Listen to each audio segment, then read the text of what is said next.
You know, for a long time it was just a string of embarrassments.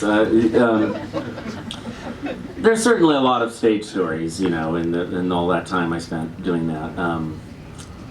You know, I remember I was doing a production of, maybe you guys don't care about the stage, but the embarrassments in film they're just unfortunate because it's engraved in brass. It's there forever, and it's never going away, and someone's watching it somewhere, and it's a bother, you know. And bad performances I've done, or where I was badly cast, or simply sucked. You know, it's a constant. It's like a burr in my shoe, you know. It's just like this thing that I know is floating around, and it's not going to. It'll be there long after I'm dead, and you know. But I knew, I'm so depressed right now. I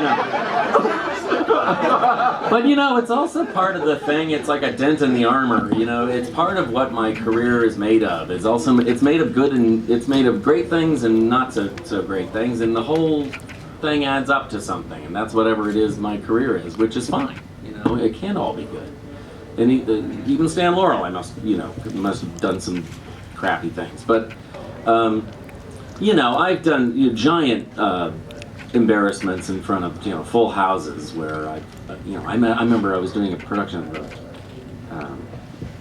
As You Like It, and I missed my entrance, and I had to run all the way, the typical thing, running all the way under the stage to get to the other side. I was reading a goddamn book on the other, I just missed it, and I come running, and everybody's on stage waiting for me, and I had a recurring nightmare, footnote, about, my recurring nightmare was an actor's nightmare, which is, I walk out on stage, and I think I'm doing 12th night, and it turns out to be As You Like It, and because they're the same play, and I quickly look around to see what part is open, and start improvising the lines. It's very hard, Shakespeare, and then I quickly understand that it's actually the other one, and then I have to figure out a character that's not being represented in that. It's terrible. That ended. Anyway, I walked down on stage, and they were all waiting for me, hard in Shakespeare, because you can't say anything.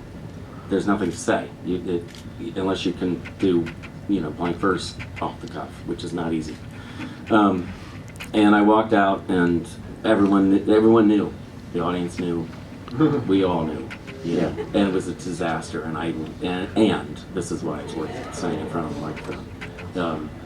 I didn't start saying my lines because I ran into a big piece of scenery and was knocked on my back. And I thought up until then it was recoverable. No, I thought you could recover, but no. No, you just start saying, but no, not when you walk into it hit me like in the head, like ah, and I was down, and that was, and I had to stand up and sort of keep going, somehow.